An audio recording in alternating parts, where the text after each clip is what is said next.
Staying 30 days in deep sea to catch big tuna fish. समुंदर के बीच में गौरव जा रहा था। उसका दोस्त कुछ बातें करने जा रहा था तो बात मत कर करके इशारा करता है।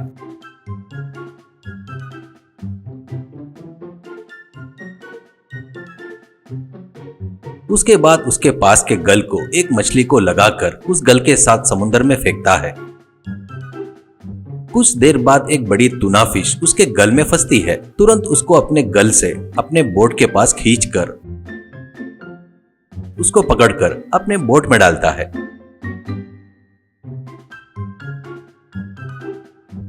उसके बाद फिर से गल फेंकता है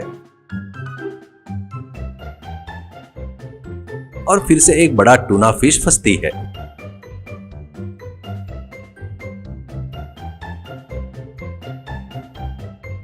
ऐसे कुछ मछलियों को पकड़कर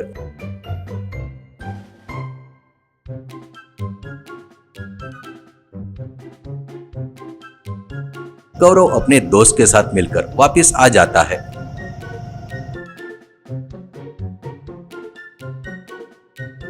उसके बाद बाजार में जाकर मछलियों को लोगों को अच्छे दाम में बेचना शुरू करता है।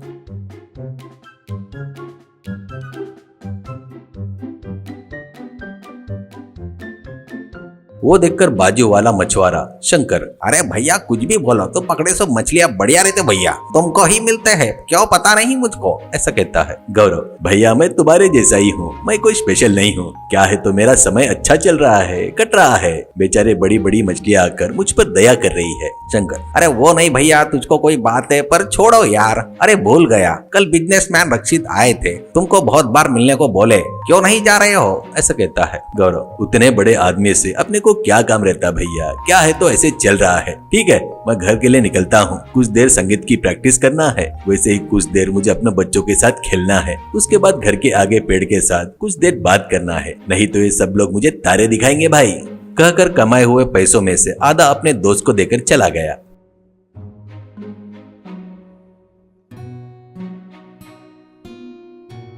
उसके बाद घर जाकर खाना खाकर कुछ देर आराम करने के बाद अपने पास के गिटार को बाहर निकालकर उसके बाद गिटार में म्यूजिक प्रैक्टिस करते हुए गौरव, जहां भी जाता हूं वही चली आती हो, पकड़े गए हाथ में नहीं आती हो, ओ मेरी ट्यूना, ओ मेरी फिश ट्यूना करके गा रहा था।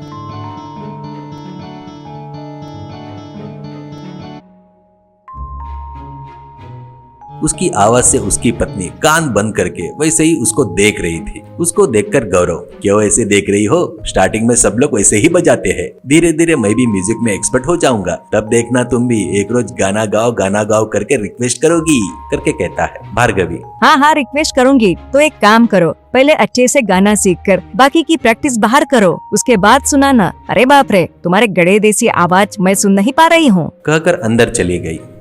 उसके बाद गौरव जाकर पेड़ के नीचे आराम कुर्सी डालकर बैठता है। इतने में कुछ देर बाद वहां पर बिजनेसमैन रक्षित आता है।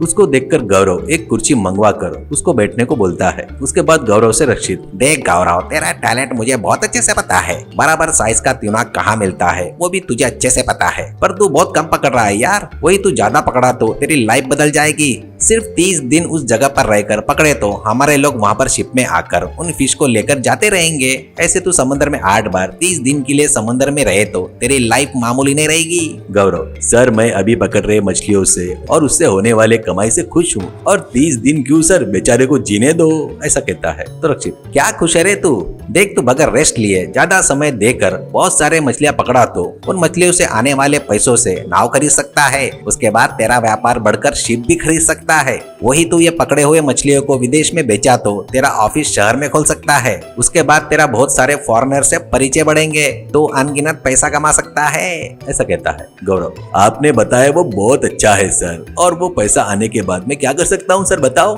ऐसा कहता है। रक्षित, और क्या करूँ बोल रहा है रे तू, तेरे पास पैसा रहा तो तू जो चाहे वो तेरे पास आएगा, तेरे परिवार की प्रगति होगी, ऐसा कहता है। तो गौरव, हाँ सर, उसके बाद और क्या सर, और बताओ, ऐसा कहता है। रक्षित, क्या रे तेरे को इतना बताया तो भी नहीं समझा क्या? तू जमकर पैसा कमाकर बढ़िया रिटायर हो जाएगा, उसके बाद फिर से तेरे गांव में आएगा, आकर यहाँ पर एक बढ़िया घर बनाएगा, उसके बाद खाली समय में म्यूजिक नहीं तो जो सीखना है सीख सकता है। वैसे ही मछली खाने का दिल किया तो तू आराम से जाकर मछली पकड़ सकता है। उसके बाद खाली समय में मछली खाते हुए पेड़ के नीचे आराम से पैर पर पैर रखकर बैठ सकता है ना, ऐसा कहता गौरव। सर आपने जो कहा ना अभी मैं वही तो कर रहा हूँ सर। रोज मैं मुझे चाहिए वो टूना फिश पकड़ता हूँ सर, जितने चाहिए उतने पकड़ता हूँ सर, ज्यादा आशा नहीं है, उनको लाकर बेचता हूँ, उसमें से आधा मेहनत किए हुए आदमी को उसको देता हूँ सर। वैसे ही खाली समय में संगीत सीखता हूँ। ऑफ कोर्स मेरी पत्नी डरती है फिर भी ध्यान नहीं देता, गाने गाते रहता हूँ। उसके बाद स्कूल से मेरे बच्चे आने के बाद उनके साथ क्रिकेट खेलता हूँ और खाली समय में पेड़ के नीचे बैठकर आराम करता हूँ।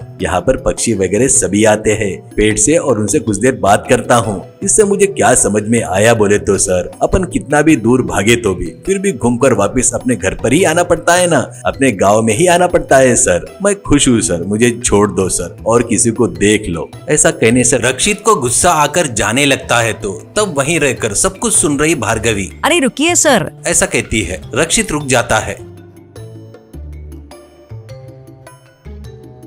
भार्गवी गौरव के पास आकर, तुमको बुद्धि ज्ञान कुछ तो भी है क्या? उतने बड़े व्यापारी आकर पूछ रहे हैं तो पागल जैसे बात कर रहे हो क्या? वो उतने अच्छे से बात कर रहे हैं तो तुमको समझ में नहीं आ रहा है क्या? एक बात ध्यान में रख लो, गई से उम्र वापस नहीं आती। जवान है तभी शरीर में ताकत रहती है, जवान है तब तक पैसा कमा लेना चाहिए। ऐसे पेड़ के नीचे बैठकर गिटार बजाए तो दिन बीत जाते हैं और फिर कभी वापस नहीं आते हैं। तब बच्चों को अच्छे से कैसे पढ़ाओगे? कल को घर वालों को कुछ हो गया तो तुम्हारे पास सेविंग्स वगैरह कुछ है क्या? ये फिल्मी डायलॉग बंद करके चुपचाप समंदर में जाओ। तुमको 30 दिन तक क्या क्या लगेगा मैं सब कुछ बना कर दूंगी। सर आप जाइए, ये 30 दिन के लिए समुद्र में क्यों नहीं जाते, मैं देख लेती हूँ, ऐसा कहती है। रक्षित, देख रहे गौरव, तेरी पत्नी को जितना दिमाग है उतना तेरे को नहीं है, उतनी अच्छी पत्नी मिलना तेरी किस्मत समझ, कहकर चला गया।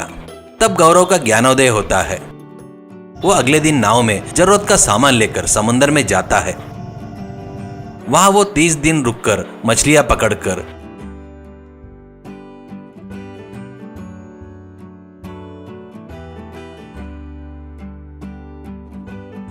वहीं पर खाना, वहीं पर सोना, वहीं पर मछलियां पकड़ना।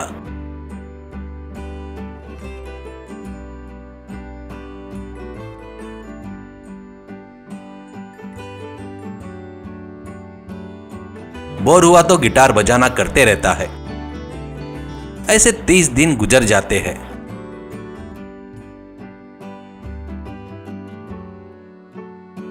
नाव टूना मछलियों से भर जाती है। रक्षित की बोट आकर वो मछलियां को लेकर चले गए।